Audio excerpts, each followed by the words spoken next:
It's Shakin' AC! Yo, how's it going, Robert? You know what? I'm having a fantastic day, but I'm incredibly curious as to where in the heck you are. What kind of secret garden is that? It's a secret. I can't tell you. If I told you, I'd have to kill you.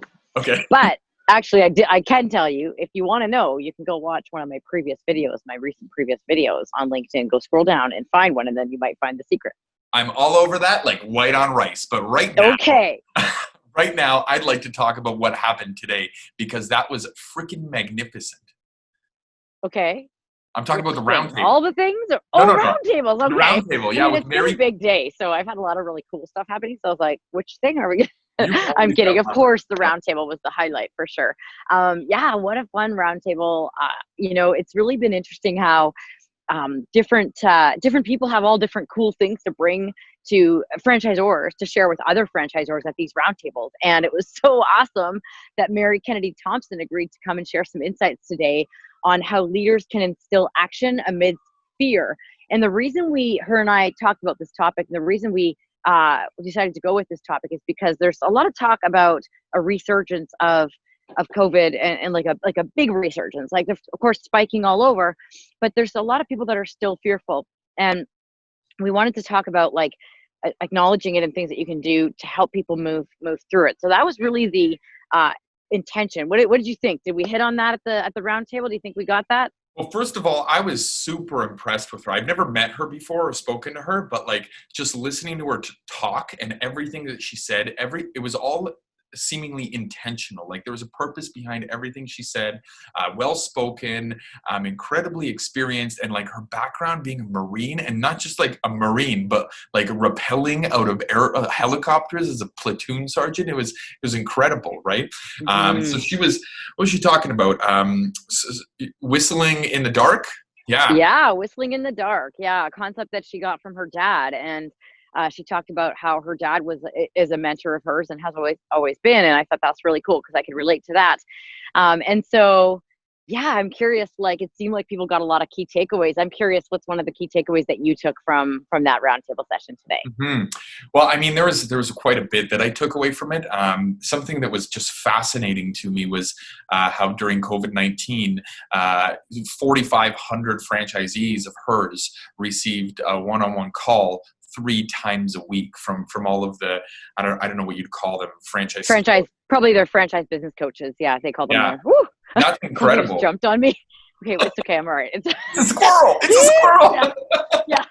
No, I think it was just a leaf, but I thought it was something else. So anyway, yeah.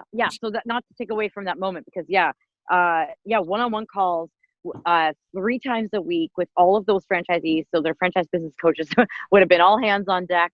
When her and I spoke on the phone just in advance, she was like, I don't think anybody has ever worked as hard as we did. And I said, that's interesting to hear that, because at all of the roundtables in the early stages of COVID, when everybody was in that full on crisis mode, that was something we were hearing. I'm sure you remember, like people like Paul Pickett saying, I've never worked this hard in my life. It's nuts, So anyway, but that was the key takeaway, that they took the time. Is that what you're taking away? One of the things?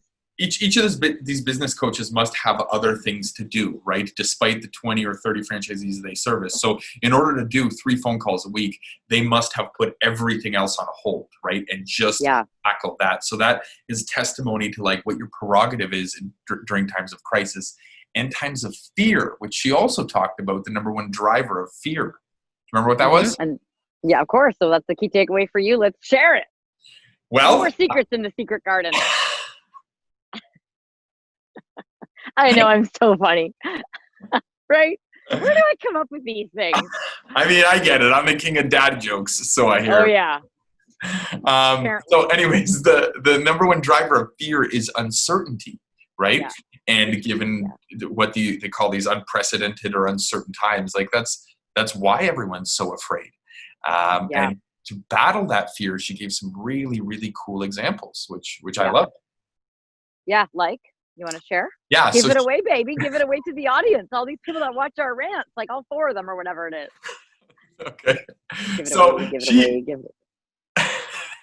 Red Hot Chili Peppers. Yeah. Okay, so she said, when you have times of uncertainty, which is what's driving your fear, compare that time of uncertainty to a time where there is certainty. So for example, if you're going to be in a car accident, right? Anyone could be in a car accident. That can happen to anyone, but the rules of the road. You know how to wear a seatbelt and do stop at stop signs and all that sort of stuff, right?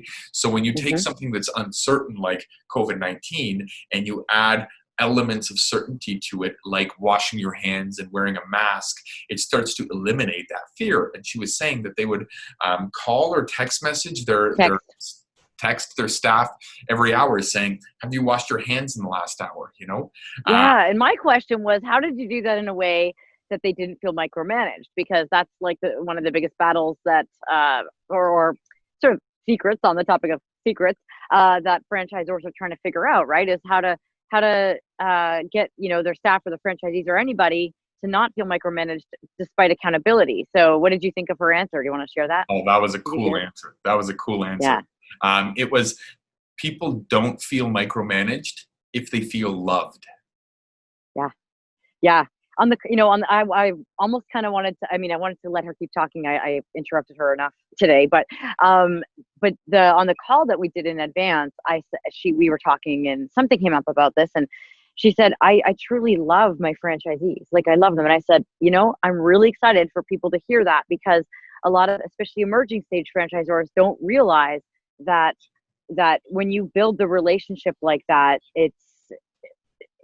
all the battles are less. You might still have some, but like the challenge and everything, there's more buy-in automatically. And I go back to, like, I remember my dad standing on a stage with almost 400 at the time, that we all had almost 400 franchisees. And I remember him saying, I really just, like, at the end of the conference, I just love you guys. Like, you're my family. I love you. And he got teary-eyed. Yeah. And if you do that, then there's a good chance that people will love you back. And yeah. Well, you raise a good point that's been going a lot through my head, is that a franchisee is not like a subordinate of yours. They are not an employee of yours. In theory, they really aren't what a traditional definition of a franchisee is, somebody who's licensed your business model and your trademarks or anything like that. They are ultimately your business partner.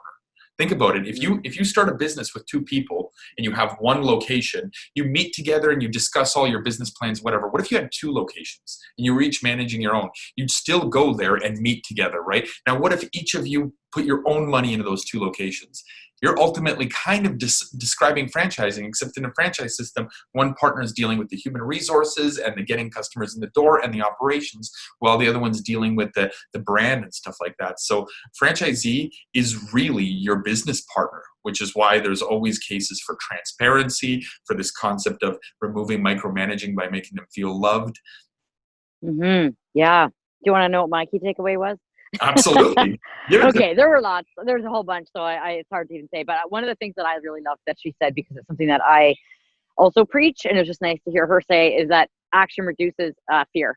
And when I always say, like, just like when you actually do it, take the action. Like me making crazy videos or cheesy videos or whatever, you start to do it, you reduce your fear. So because the brain can only calculate what it can measure, and it can't measure that, so it fears the unknown.